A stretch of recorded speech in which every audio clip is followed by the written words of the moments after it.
हम सभी को अपने जीवन में कभी ना कभी निराशा मिलती है, असफलता मिलती है और अधिकतर लोग इसके पश्चात भाग्य का रोना लेकर बैठ जाते हैं। कुछ कहते हैं कि जिस स्थान पर मैं हूं उससे कई ऊंचे स्थान पर होने के योग्य था, परंतु नहीं जा पाया।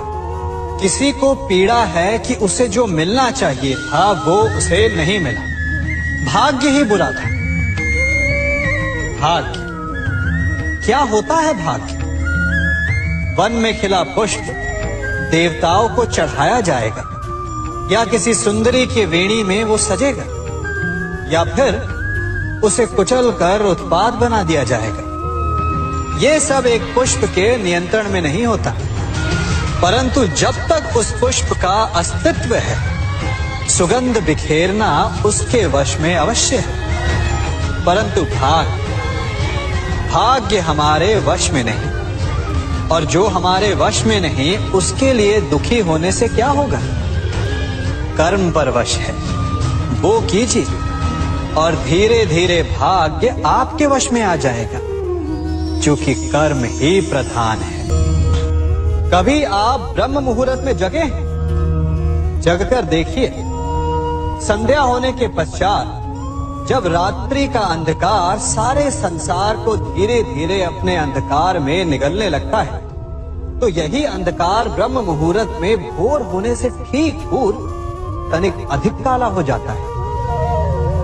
कुछ समझे? हमारा जीवन भी कुछ ऐसा ही होता है।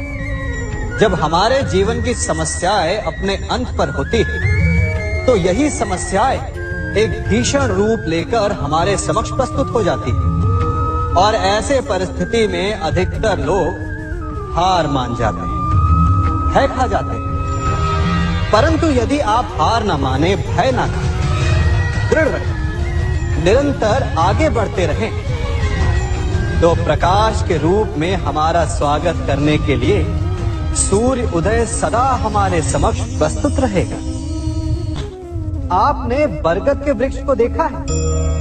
जितना विशाल उतना दृढ़।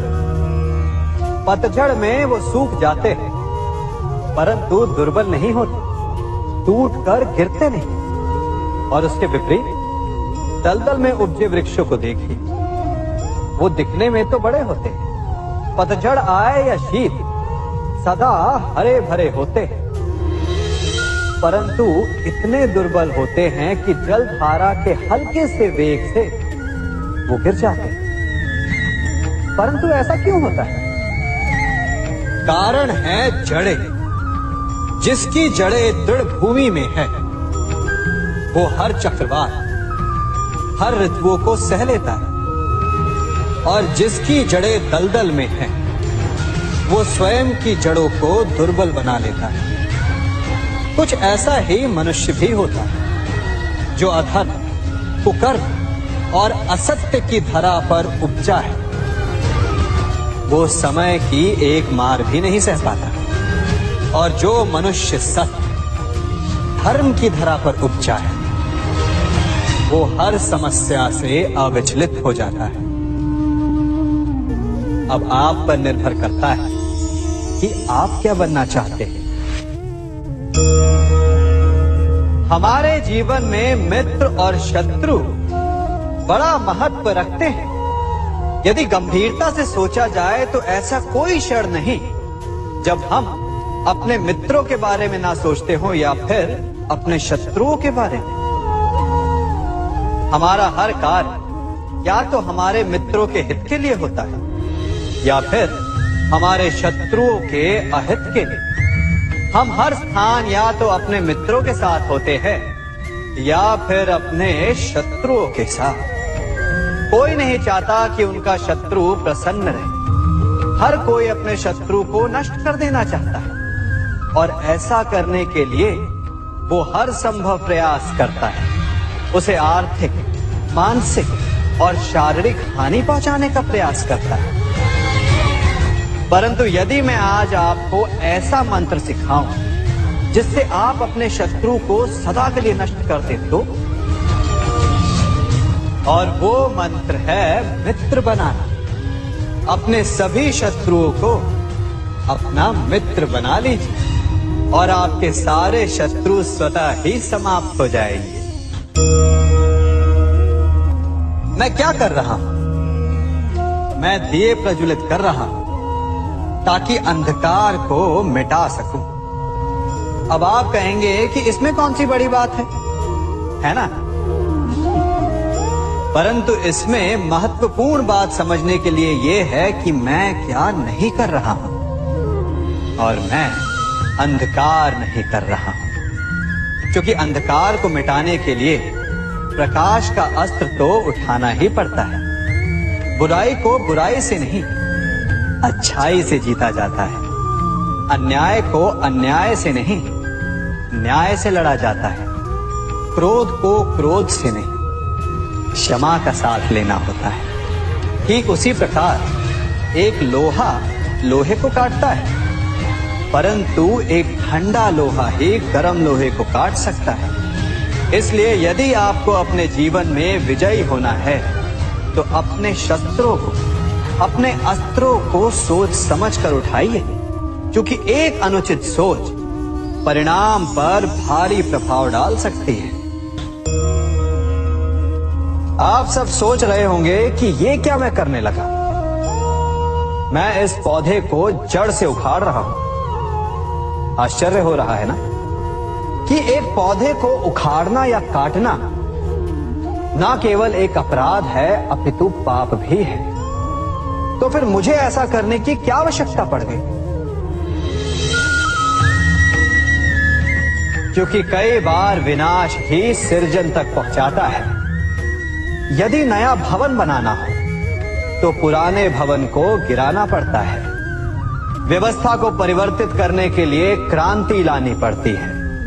और उसी प्रकार यदि किसी वृक्ष या किसी पौधे की जड़ों में घुन लग जाए या उसका मूल सड़ जाए तो उसे जड़ से उखाड़ देना ही श्रेयस्कर होता है, ताकि उस स्थल पर नए पौधे उपज सके। युद्ध करना पर्याय नहीं, परंतु कभी कभी शांति के लिए युद्ध करना आवश्यक हो जाता है। संसार में सबसे श्रेष्ठ क्या है? फूल या कांटे, प्रेम या घृणा, संपन्नता या दरिद्रता, मित्र या शत्रु? बताइए। अब आप भी कहेंगे कि भला ये कोई पूछने की बात हुई? अवश्य, फूल, प्रेम, संपन्नता और मित्र ही श्रेष्ठ है। परंतु क्या आपने अपने जीवन में कभी सोचा है कि हर एक भाव, हर एक वस्तु, हर एक घटना का एक गुण धर्म होता है? त्वचा पर जलन करने वाले फूलों से अधिक श्रेष्ठ वो कांटे हैं जिनसे आप अपने घर की बाढ़ बनाते हैं ताकि वन्य पशु आपके भीतर ना आ सके। वो प्रेम श्रेष्ठ नहीं जो आपको अंधा, लोभी, पक्षपाती बनाता। वो घृणा श्रेष्ठ है जो आपको नया मार्ग दिखाता। वो संपन्नता श्रेष्ठ नहीं जो आपको कृपण बनाता, मतदान बनाता। वो दरिद्रता श्रेष्ठ है जो आपको जीवन में परिश्रम करने की शिक्षा दे। कुविचार देने वाले, बुरा मार्ग दिखाने वाले मित्रों से अधिक श्रेष्ठ वो शत्रु होते हैं जो हमें जीवन का लक्ष्य देते। इसलिए अपने जीवन में हर वस्तु, हर भाव, हर घटना के गुण धर्म को पहचानिए और उसके पश्चात अपना चयन कीजिए। स्वर्ण। हम सभी को अपने जीवन में स्वर्ण से कभी ना कभी कुछ ना कुछ थोड़ा या अधिक मोह होता ही है ना? परंतु क्या आपने कभी सोचा कि स्वर्ण को प्राप्त कैसे किया जाता है? जब भूमिगत खदानों से स्वर्ण को निकाला जाता है तब वो एक पाषाण की भांति होता है। ऐसा पाषाण जिससे आप किसी को भी मार सकते हैं, परंतु उसे आभूषण के रूप में स्वयं के शरीर पर धारण नहीं कर सकते। यदि उसे आभूषण बनाना है तो उसे लंबी यात्राएं करनी होती है।